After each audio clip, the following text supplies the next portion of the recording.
talking with one of the coaches I was mentoring this week. We were talking about one of the old documents I put together for myself to help me remember things during the season. And this has helped to inspire me for what to put into this podcast today. And one of the things was key reminders that I wanted to constantly give to my players. And one thing we often did at Ipswich State High School, a big school that has won a national title now in Australia, we had a battle early in a few years about the importance of completion. And so we were always looking for different terms to encourage them to focus on building pressure. So one year we come up with a term called occupy. So if you think about the term occupy, it's you can occupy a territory in a war. You invade and then you occupy. So we were using war terminology. Another one was sting. So I'm not talking about the man who sung Message in a Bottle. I'm talking about taking the sting out of the game. So I'll give you some examples. If you've just defended on your own line for 18 tackles and then you've got the ball back, quite often teams are excited about that. And they're so excited and so relieved they've got the ball. 3 or 4 tackles later, they lose it again, and then they have to defend up to 24 tackles and invariably concede a try. The smarter thing to do would be to have a call like sting, meaning take the sting out of this, play that set out slowly. You know, one trick I've spoken about on this podcast before is just playing the ball slowly or just pretending you're struggling to get up, just slip a little bit or something. And when the defense are trying to crush you in your 20 meters, they'll invariably jump and leave the 10 meters too quickly, and the ref will give a penalty. That's something that is taking the sting out of a game because the referee is piggying you back down the other end of the field because the ref's given a penalty.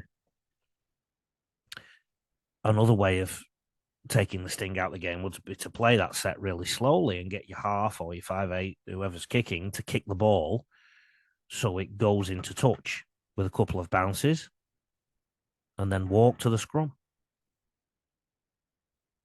And then all of a sudden, all that pressure that the attackers had, gone. Another call I introduced while there is 12, which means when we got some ball in good ball, we didn't have to panic about scoring on that play or on that set. I think England could have done with that knowledge in the first test last week. Sorry, I'm still going on about it, aren't I? But if you did watch the test, you'll remember England made a few breaks but blew them. If they'd have had the call 12, which meant let's focus on not forcing our hand in this set, just taking sensible decisions with the ball. So, for example, Tom Johnston, when he went down the wing on the second tackle, instead of kicking and then when kicking it dead, he could have just taken the tackle, played the ball quickly, and England could have had another crack for another 4 plays. That's the importance of the 12 call. And when you play an occupying style of football, you play without some emotion. You don't play on emotion all the time. Emotion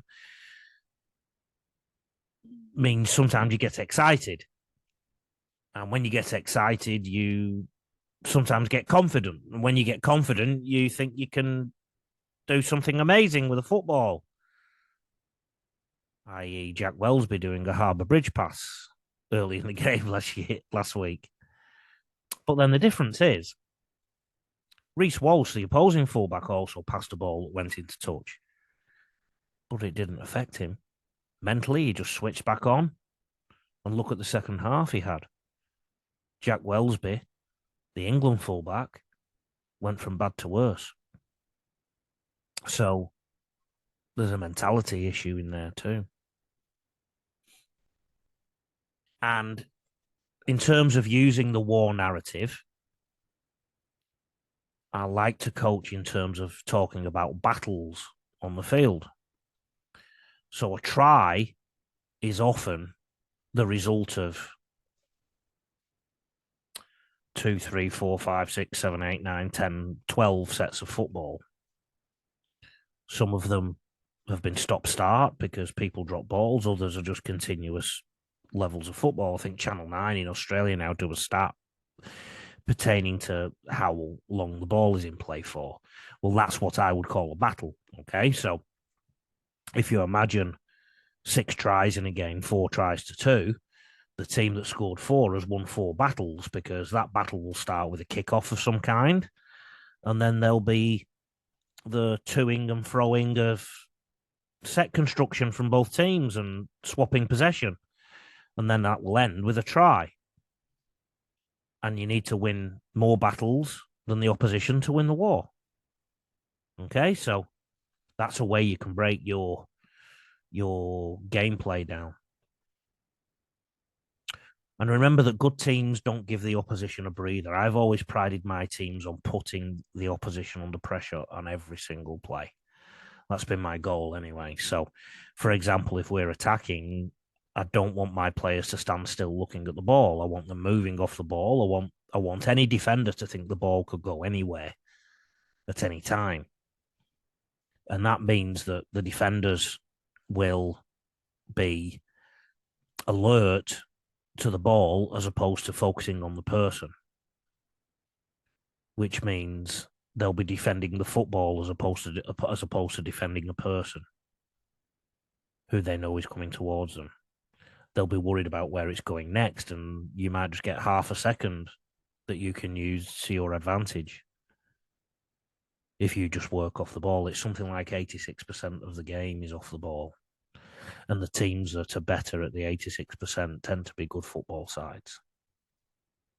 In defence, I've always looked at defence as not something you have to do to stop the opposition. It's a way of controlling the attack.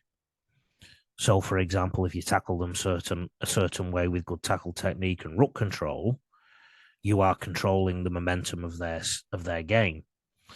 If you offer a compressed up and out defense, you are encouraging them to go around you. And therefore, you need to be good at making sure you slide and stop, unlike the England side. And, sorry, I sneaked it in again.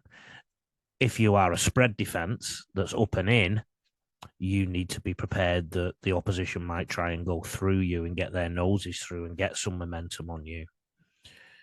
If you're a mixture of the two, you need to be prepared that sometimes the opposition will do something that exploits that defense in a way that you didn't want them to. So it's important to try and have as much control in your defense as you can so that you are dictating where the opposition go. The amount of times in Australia my defense has been compressed so the opposition have shifted, even though they rarely shift in other games. And I always say, when I see that, I always say to my assistants and trainers, 1-0 to us, because that's exactly what we want them to do, unless they're fantastic in the outside backs and we can't deal with them.